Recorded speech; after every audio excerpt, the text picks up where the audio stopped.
Olá, boa noite. É notícia a entrevista hoje Maurício Sesquim. Ele é ex-presidente da ANS, a Agência Nacional de Saúde Suplementar. E também foi diretor superintendente do Hospital Sírio-Libanês. Boa noite, Sesquim. Boa noite. Obrigado por ter aceito o convite para essa entrevista. Que agradeço. Falar de um tema candente, planos de saúde, saúde pública no Brasil, mais médicos. Mas antes queria começar falando um pouco da sua história pessoal. Está com 54 anos, nasceu em 21 de fevereiro de 59 em São Paulo. Cresceu em São Paulo, que memórias que você tem da sua infância, Sesquim? Na realidade, eu cresci no Rio de Janeiro. Eu passei minha infância toda no Rio de Janeiro, década de 60. Só nasceu em São Paulo? Nasci em São Paulo e fui direto para o Rio de Janeiro. Voltei para São Paulo com 13 anos de idade e depois estudei, fiz faculdade, tudo em São Paulo. E como era a tua família? Essa mudança para o Rio se deveu ao quê? Meu pai era um imigrante italiano, chegou no Brasil, logo entrou numa empresa distribuidora de gás e fez uma carreira dentro dessa empresa. E essa empresa tinha filiais em todo o Brasil. Por motivos de trabalho, houve uma mudança, ele trabalhava em São Paulo, veio para o Rio de Janeiro e toda a família veio junto. Inclusive nós... Quantos irmãos? 2 irmãos mais velhos, eu sou o caçula, e vivemos no Rio toda a infância, intercalado com um período que fomos viver na África também, por conta de trabalho Pegava do meu onda pai. no Rio? Pegava onda no Rio de Janeiro, morei em Ipanema, depois em Copacabana, época de Bossa Nova, década de 60, cidade maravilhosa mesmo. Continua maravilhosa, podia ser mais ainda naquela época. Com certeza. Ô, Sesquim, você optou por seguir a carreira de medicina, né? E o que te levou a esse caminho? Eu sempre quis ser médico, desde pequeno, e é interessante, minha família não tem ninguém médico, minha família meu pai era um administrador, essencialmente, meu irmão mais velho engenheiro, meu segundo irmão é administrador também. Portanto, foi uma vocação desde pequeno e estou muito feliz, fui muito feliz na minha carreira como médico e depois como gestor na área médica. E você optou pela gastroenterologia, né? Por quê? Porque é onde eu me tinha mais afinidade. Dentro da gastroenterologia, a parte de fígado, hepatologia, é uma parte muito desafiante do organismo e, para mim, era uma área de foco de interesse. Dentro da hepatologia, especificamente álcool, e trabalhei com isso durante 15 anos. Fui muito feliz como médico, foi uma época maravilhosa. Como é que se deu essa guinada aí para a gestão? Porque depois você seguiu uma carreira de gestor, se aproximando do administrador irmão, uma coisa até mais de engenheiro, né? Essa vocação. É engraçado isso. Mas, na realidade, desde que eu comecei a atuar como médico, talvez por algum pendor da familiar de administração, eu logo assumi postos de liderança em pronto-socorros, onde eu trabalho, em pronto-socorros em São Paulo. Depois, assumi outras posições na empresa que eu prestava serviço, e aí o cargo de gerente médico, sempre da área médica. Logo cedo, dirigi um hospital em São Paulo, depois um grupo de hospitais, e nessa época eu trabalhava numa operadora de saúde. Com 36 anos de idade, eu assumi a gestão dessa operadora, que era uma das maiores de São Paulo. Que era a Medial. A Medial, onde eu fiquei até os 41 anos de idade.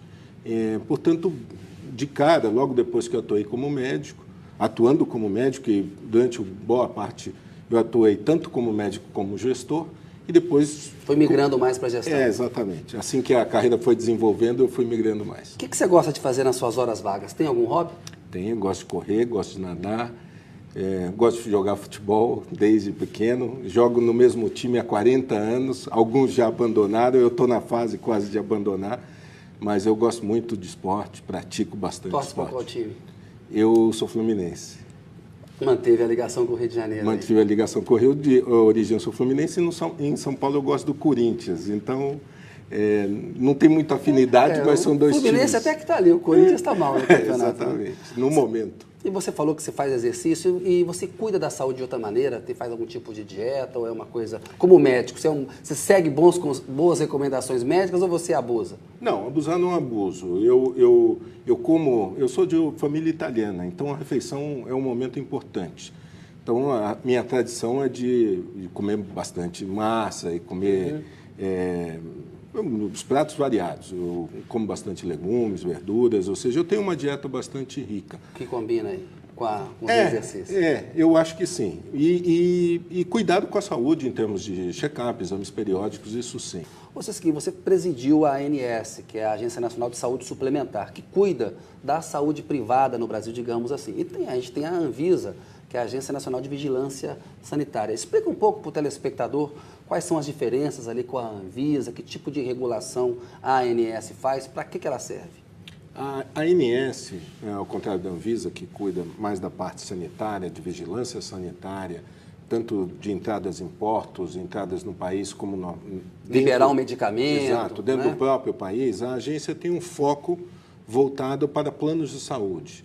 Então, ela é um órgão de defesa do interesse público, defesa dos clientes de plano de saúde, mas com foco em manter o equilíbrio entre os agentes do setor, regular essa atividade no país e regular através dos planos de saúde. A agência ela não regula, por exemplo, hospitais privados, nem clínicas, nem consultórios médicos, mas sim ela atua em todo o setor, em todo o segmento, através dos planos de saúde. Então, ele é um órgão específico de regulação da atividade dos planos de saúde no país. Você está se autoimpondo aí uma quarentena de 1 ano, né? Que não é necessária. Isso. Porque pela lei é um prazo menor, 4 meses Isso. de quarentena. Por que você está se autoimpondo 1 ano? Você acha importante ter esse distanciamento? Por quê? Eu acho importante esse distanciamento, acho saudável, principalmente quando você vem de um órgão regulador, de um segmento tão palpitante, que demanda tanta atenção dentro do país. Então, esse distanciamento eu acho que é importante, principalmente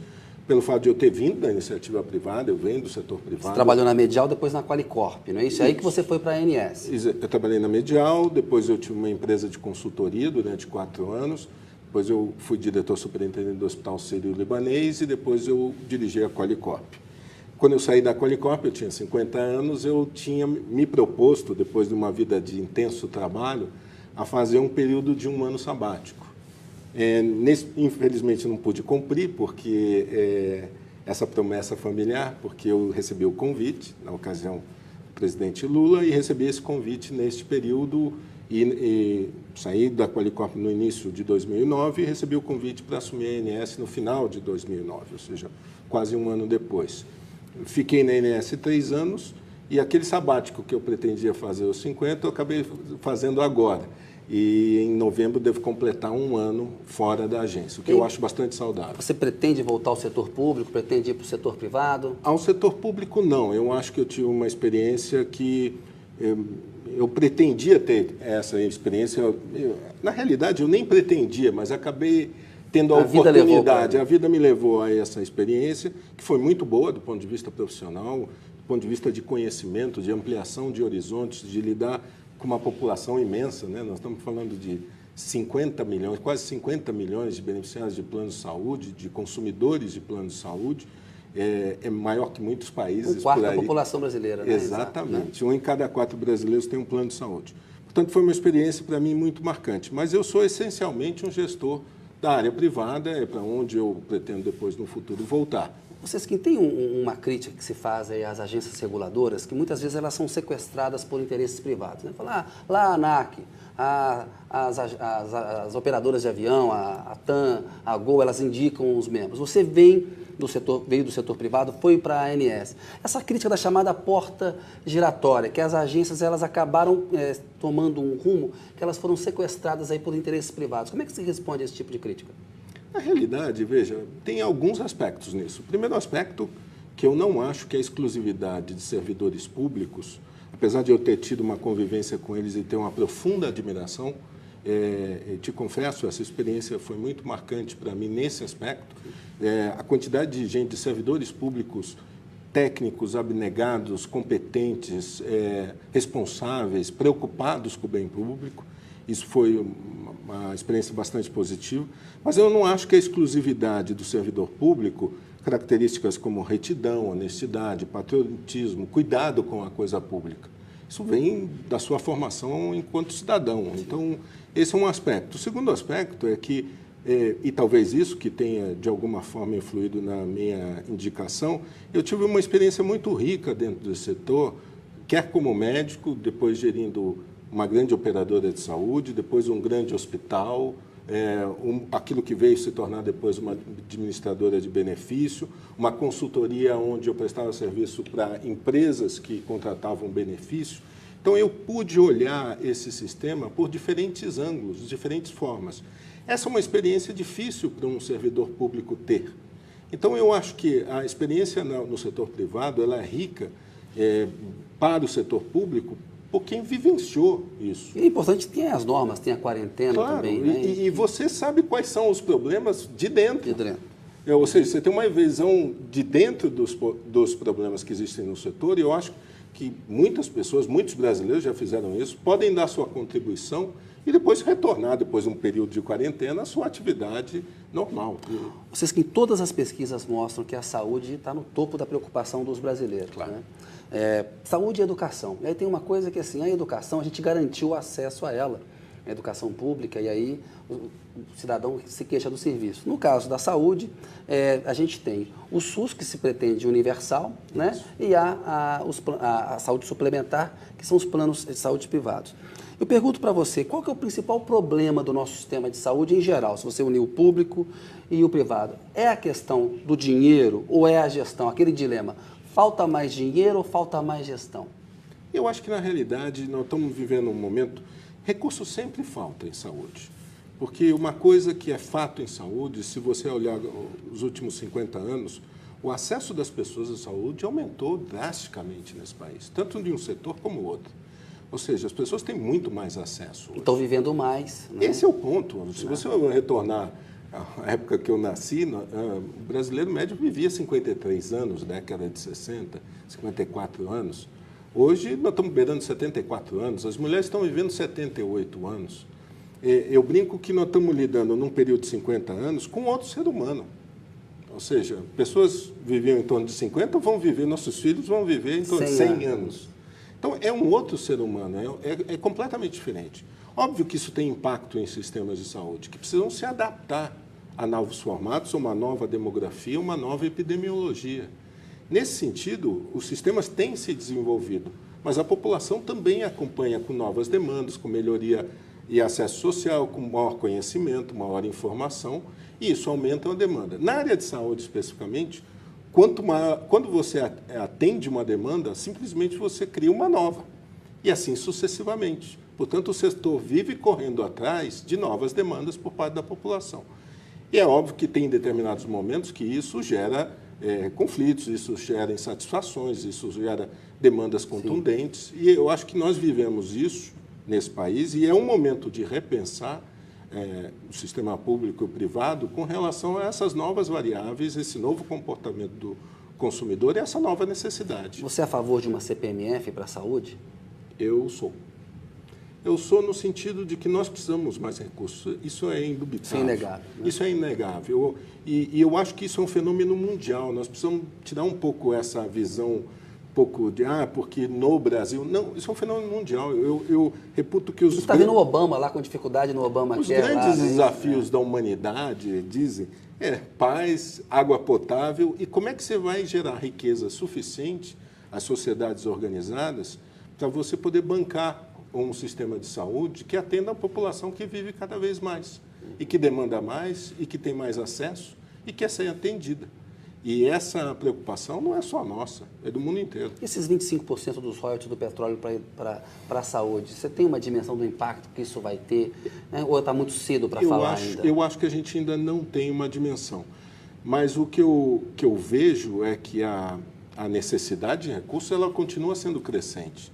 Porque o desenvolvimento tecnológico em saúde, ele tem sido aditivo em termos de custo, não substitutivo.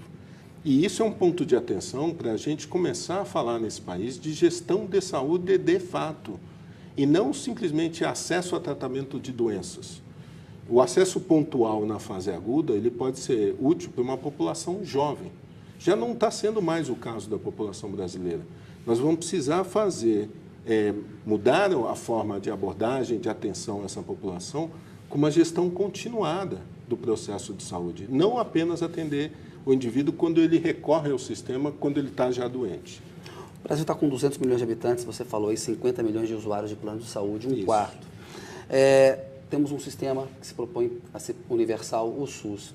Você acha que chegamos a um equilíbrio ou a gente ainda vai crescer o número de pessoas que vão usar planos de saúde? Tem espaço para isso? A nova classe média tem demanda para isso? Como é que você enxerga o crescimento desse mercado? Se você mantiver simplesmente o crescimento orgânico que nós tivemos até agora, nós devemos chegar em 2020 por volta de 60 milhões de pessoas com planos de saúde.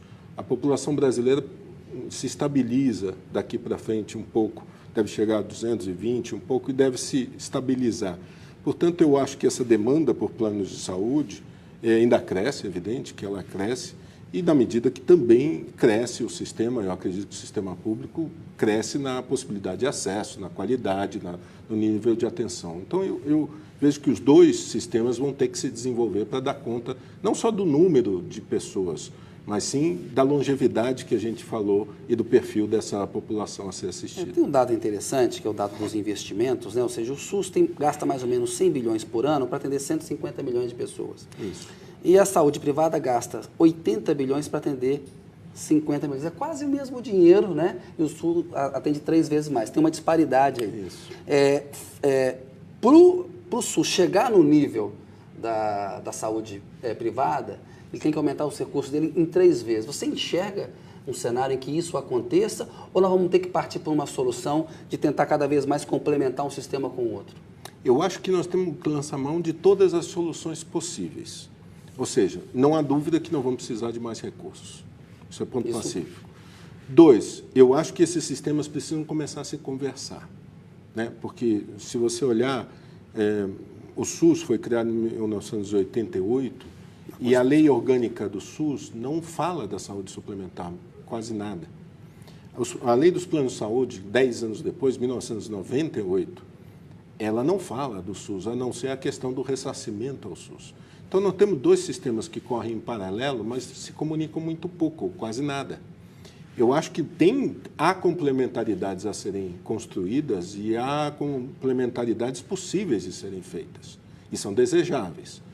E, além disso, eu acho que os 2 sistemas têm muito a caminhar na parte de gestão de saúde, na parte de cuidado mesmo, na parte de informação, na parte de prover informação para o beneficiário, que essa informação sirva de substrato para melhor qualidade, melhor atenção, melhor segurança, melhor condução dos processos de envelhecimento dessa população. Então, eu acho que há muito que percorrer. Nós não temos uma solução única. É só colocar mais dinheiro. É só fazer mais gestão. Não, nós temos uma série de desafios pela frente que todos têm que ser, em conjunto, essas decisões têm que ser tomadas. Sesquim, vou pedir licença um minutinho. A notícia volta daqui a pouco com o Maurício Sesquim.